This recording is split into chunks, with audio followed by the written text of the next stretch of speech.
TPMS is a preventative safety feature that monitors pressure in your road tires. If tire pressure gets low, you'll hear an audible chime, and the TPMS light will appear in your instrument cluster. A low tire pressure message will also appear.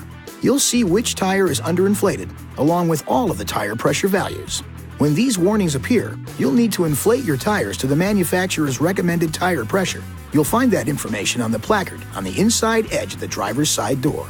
Even if the light turns on for a short time and then turns off, your tire pressure still needs to be checked. Remember, tire pressures change with air temperature change. Keep that in mind when you check tires inside a garage, especially in the winter. Tire pressure may increase from heat during operation.